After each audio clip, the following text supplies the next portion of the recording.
तो हकीकत में ये बोल रहे थे कि भाई अपने काम ने संभाल लियो, हमारा नहीं पता कि हम वापसी आवे कि नहीं आवे।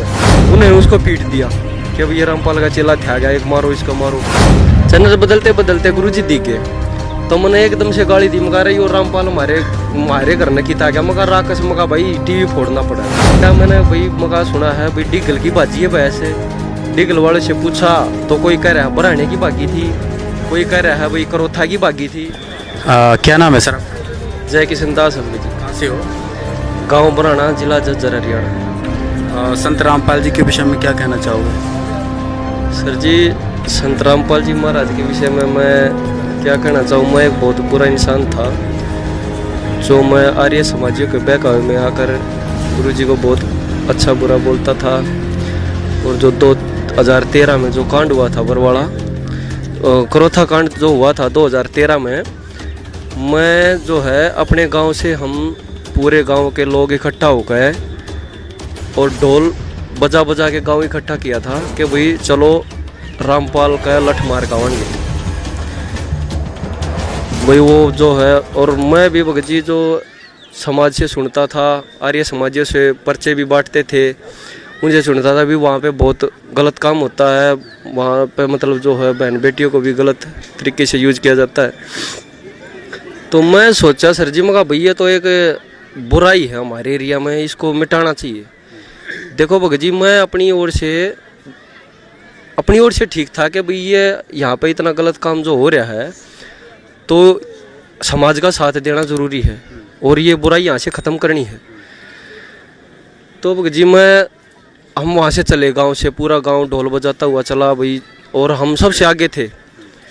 और डिगल में से ये भी बोलते जा रहे थे, जब रोड के ऊपर से जा रहे थे औरतें निकल के आ रही थी देखने के लिए क्या हो रहा है क्या हो रहा है। तो हकीकत में ये बोल रहे थे कि भाई अपने काम ने संभाल लियो, हमारा नहीं पता कि हम वापसी आवे कि नहीं आवे। मतलब मरने के लिए तैयार थे, बिल्कुल जान देने के लिए तैयार कि भाई ये यहाँ से रामपाल को हटाना है, चाहे जान जाओ चाहे कुछ भी हो। तो भगत जी डिगल में जा लिए, जब कुछ डिगल वासी भी हमारे साथ हो लिए जत्थे में कि भाई चलो भाई जब बराना ही पूरा उठ के आ गया तुम पीछे क्यों रहो। तो उधर से गोची गांव के उठ के आ गए। तो भगत जी हम जैसे ही टोल टैक्स पार किया तो मिलिट्री इतनी ज़्यादा खड़ी थी कि भाई हम वहाँ पर जा नहीं पाए। तो खेतों में चले गए, खेतों में पूरा दिन भूखे प्यासे बैठे रहे। हालांकि हमने किसी का हाथ नहीं लगाने पाए, किसी भगत का हमने कुछ किया नहीं। दूर से ही बोल रहे थे कि भाई नाश कर देंगे, ऐसे कर देंगे। और भक्तों को देख भी रहे थे हम दूर से कि भाई हाथ जोड़ते आ रहे हैं और भाई बसों में बैठ रहे हैं। फिर भी सोचे यार भाई ठीक है, जो कुछ हो गया होगा, अपना शाम को वापसी आने लगे। तो हमारे गांव का ही, हमारे पड़ोस का ये भगत था, तो वो डिगल बस स्टैंड पे मिल गया। मैं थोड़ा पीछे रह रहा था। जो हमारे साथ थे बंदे, हमारे बिल्कुल रिलेटिव जो साथ में गए हुए थे, उन्होंने उसको पीट दिया कि अब ये रामपाल का चेला था गया, एक मारो इसको मारो। तो पीट दिया भगत जी। हालांकि वो बहुत अच्छा लड़का नेचर का है। फिर मेरा नू दुख सा भी आया, मैं कहा यार लड़का तो सीधा था, गलत पीट दिया। वहाँ कुछ भी था यार, अब था अपने गाँव का ही। तो भगत जी फिर मैंने 2014 में गोरड गांव में पुस्तक सेवा हो रही थी। 2013 की बात है शायद, 2013 गोरड गांव में पुस्तक सेवा हो रही थी। तो ज्ञान गंगा पुस्तक लेके घूम रहे थे भगत जी। मैंने सोचा भाई ले 10 रुपये की तो है, कितनी मोटी किताब देने लग रहे। मैंने भगत जी वहाँ आने के उसका एक पेज पढ़ा, मैंने बहुत अच्छी लगी। मैं कहा यार ज्ञान तो एक नंबर का है। मैंने उसका पेज मोड़ दिया भगत जी, पेज मोड़ कर रख दिया।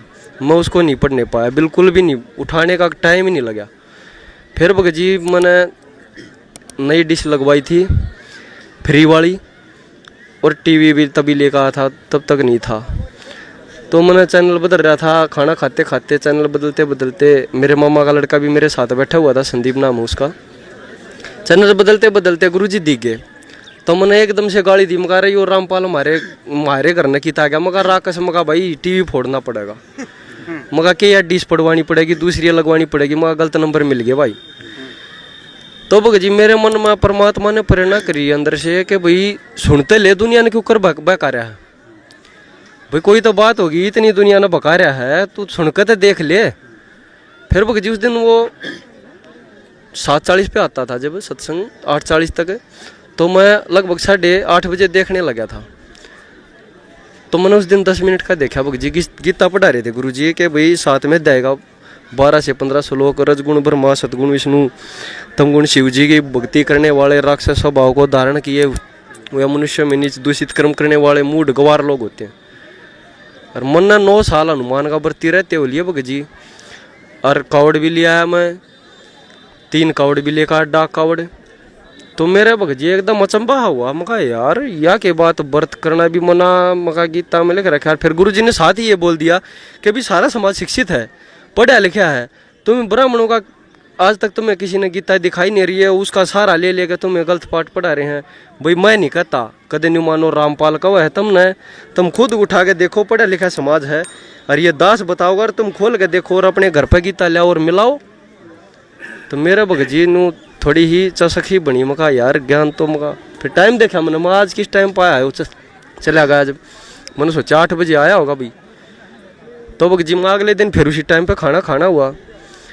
मैंने भगत जी फिर अगले दिन 8:15 बजे ही चला। फिर तीसरे दिन और सुनने लगा। मेरी माँ बोली रामपाल बनेगा के? मगा माँ ऐसा है, बुरा इंसान भी कुछ न कुछ सीख दे जो है।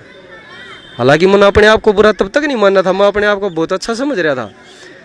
तो ये समझा भाई अच्छे इंसान के गुण हो, बुरे से भी कुछ न कुछ सीख ले, तो हमें हो सकता है इससे भी कुछ सीखने को मिल जाए।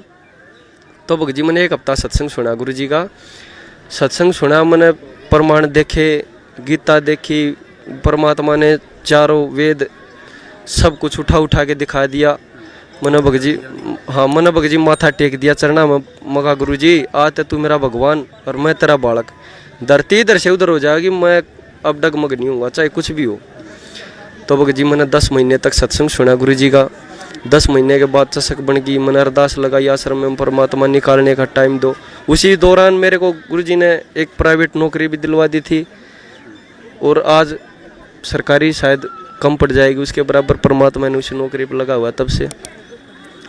तो भगत जी मालिक चीज़ बताइए, आप आर्य समाजी थे, कट्टर आर्य समाजी थे, आपने करौथा आश्रम पे आक्रमण करने भी गए थे आप, फिर ऐसा क्या आपको बहकाया गया था आर्य समाज के द्वारा, क्या फैला? क्योंकि आज भी लोग भ्रमित हैं, तो किन बातों को लेकर भ्रमित हैं संत रामपाल जी के लेके? भगत जी देखो, हमारे एरिया में एक बात चली हुई है कि भाई वहाँ पे जो है भैंस ने प्रसाद खाया और भैंस आश्रम में भागी, कि कोई लेडीज आश्रम में गई हुई थी, तो उधर उसने वो प्रसाद खुद तो खाया नहीं, भैंस को डाल दिया, भैंस भागी। तो भगत जी मैंने इस तय तक भी गया, मैंने भाई मगा सुना है भाई डिगल की भाजी है भैंस। डिगल वाले से पूछा तो कोई कह रहा है बराने की भागी थी, कोई कह रहा है भाई करौथा की भागी थी। तो मगा भाई वो ऐसा इंसान तो मशहूर हो जाता है, भाई जिसकी भाजी है वो सभी बोलते हैं इसकी भागी, लेकिन वो अपना आदमी आज तक ऐसा कोई नहीं मिला कि भाई उसकी भैंस भागी है। ठीक है, मैंने तब से विचार लगाया, मैंने भाई मगा भाई ठीक है, ये समाज दुनिया ही बहक आए हुए में हम गलत आए हुए थे। आर्य समाजियों ने कहा था ऐसा हुआ है, वहाँ तो जेवर मिले हैं औरतों के, हैं अखबारों में भी देखा था कि भाई वहाँ पर तो इतनी बोरी जो मंगलसूत्र मिले औरतों के हैं, और ये मिला और ये वो मिला। मतलब बहुत अच्छे से अच्छा इंसान अगर उस बात को सुन लेना तो वो भी उनके बहकावे में आया हुआ ही था। लेकिन भगत जी मैंने जब तय तक गया, ज्ञान सुना भगवान का, जब परमात्मा ने दया की, और मेरे को एक दिन जब भगवान ने मेरे को नाम लेने के लिए बुलाया था, तो उस दिन दोपहर में मैं सो रहा था, मेरे को दर्शन दिए परमात्मा ने और बोला बेटा कल आ जा नाम लेने के लिए। तो मेरी एकदम से आँख खुल गई।